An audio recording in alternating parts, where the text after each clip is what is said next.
Hello hello, তোমরা কেমন আছো? আমি আবার একটা নতুন ব্লগ নিয়ে ফিরে এসেছি এবং ব্লগের শুরুটাই আমি মায়ের ছবি দিয়ে করছি।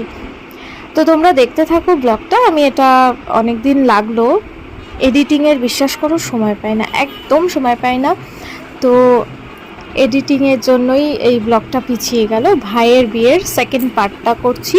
তো যেখানে ছেড়ে গেছিলাম, আমরা নাচানাচি করছিলাম গায়ে হলুদের সময়, সবাই নাচানাচি করছিলাম। তো এসব করার পরে একটু রেস্ট নিয়ে খাওয়া দাওয়া করে আমরা আবার বিকালের দিকে রওনা দেব। বরযাত্রী যাওয়ার জন্য সবাই মানে তাড়াহুড়ো করে রেডি হবে তেমন কেউই ছিলাম না, আমরা ভীষণ টায়ার্ড ছিলাম সকাল থেকে। তো তবুও আমরা চেষ্টা করেছি। আর বাড়ির কিছু বড়রা থাকে যারা নাকি প্রতিটা সময় প্রতিটা অকেশনে তাড়া দেবে, এবং আমরা যারা ছোট আছি তাদের আন্ডারে তাদেরকে মানে ব্যতিব্যস্ত করে তোলে। মানে তারা ভাবে কি মানে কোনো রকমে মানে বাড়িটাকে এরকম ঝেঁটিয়ে নিয়ে চলে যাওয়া, যেটাকে বলা হয় মানে কতক্ষণে ঠেলে তুলবে আর কি গাড়িতে, যে চলো অ্যাটলিস্ট চলো। তো গায়ে হলুদের নিয়ম কানুনগুলো হলো, আমার ছেলে আবার নিতবর গিয়েছিল, তো সব ফটো ডিলিট হয়ে গেছে, তবু একটা দুটো ফটো আছে, সেগুলো আমি অ্যাটাচ করে দিচ্ছি এর মধ্যে।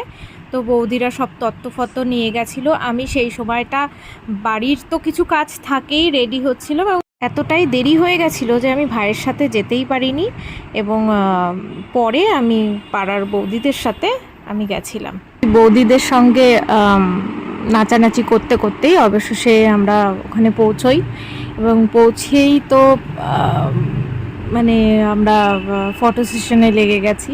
বউ কোথায়, প্রথমে ভাই কোথায় বসেছে কি, ওর সঙ্গে দুটো ফটো তুললাম। তারপরে আরও সবার সঙ্গে যারা ছিল প্রত্যেকের সাথে আলাদা আলাদা ফটো তুলেছি। অনেক ফটো ডিলিট করেছি, সেজন্য আমি অনেক কিছু খুঁজেও পাচ্ছি না এতদিন বাদে, ছাতার মাথা।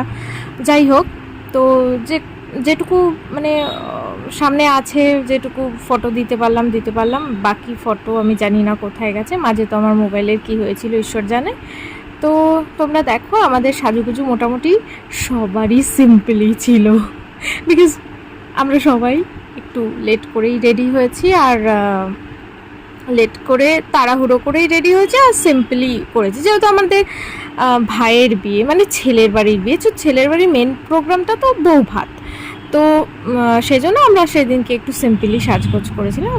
আমিও একটুখানি চুলটাকে একটু সেমি স্ট্রেট করে একটু মোটামুটি সিম্পল লুক রেখেছিলাম, কিন্তু তো মোটামুটি ভালোভাবেই বিয়েটা সম্পন্ন হয়েছে।